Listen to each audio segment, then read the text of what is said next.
17वां बाब। सूरत की तब्दीली।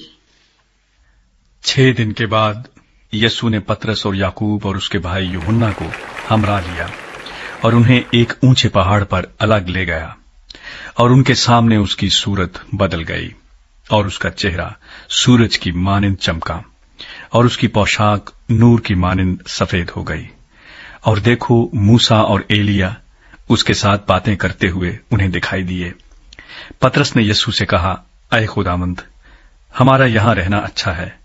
मर्जी हो तो मैं यहां 3 डेरे बनाऊं, एक तेरे लिए, एक मूसा के लिए और एक एलिया के लिए।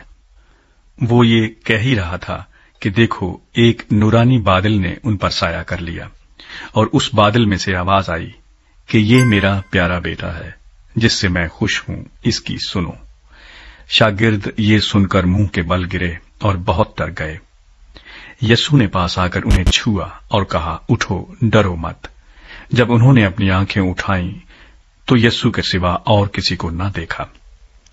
जब वो पहाड़ से उतर रहे थे तो यीशु ने उन्हें यह हुक्म दिया कि जब तक इब्ने आदम मुर्दों में से न जी उठे, जो कुछ तुमने देखा है किसी से उसका जिक्र न करना। शागिर्दों ने उससे पूछा कि फिर फकीह क्यों कहते हैं कि एलिया का पहले आना जरूर है। उसने जवाब में कहा, एलिया अलबत्ता आएगा और सब कुछ बहाल करेगा, लेकिन मैं तुमसे कहता हूं कि एलिया तो आ चुका और उन्होंने उसे नहीं पहचाना, बल्कि जो चाहा उसके साथ किया। इसी तरह इब्ने आदम भी उनके हाथ से दुख उठाएगा। तब शागिर्द समझ गए कि उसने उनसे यूहन्ना बपतिस्मा देने वाले की बाबत कहा है।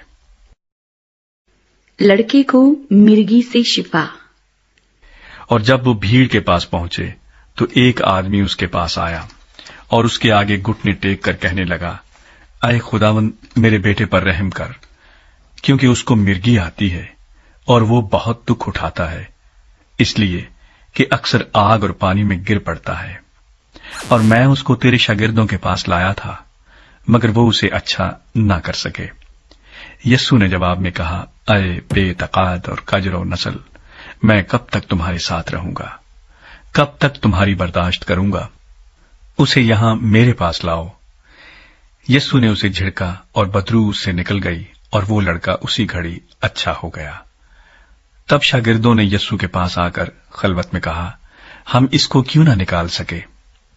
उसने उनसे कहा, अपने ईमान की कमी के सबब से, क्योंकि मैं तुमसे सच कहता हूं कि अगर तुम में राई के दाने के बराबर भी ईमान होगा तो इस पहाड़ से कह सकोगे कि यहां से सिरक कर वहां चला जा, और वो चला जाएगा, और कोई बात तुम्हारे लिए नामुमकिन न होगी। लेकिन ये किस्म दुआ के सिवा और किसी तरह नहीं निकल सकती। यीशु मसीह के मसाइब और मौत का दोबारा बयान। और जब वो गलील में ठहरे हुए थे, यीशु ने उनसे कहा, इब्ने आदम आदमियों के हवाले किया जाएगा और वो उसे कत्ल करेंगे, और वो तीसरे दिन जिंदा किया जाएगा। इस पर वो बहुत ही गमगीन हुए।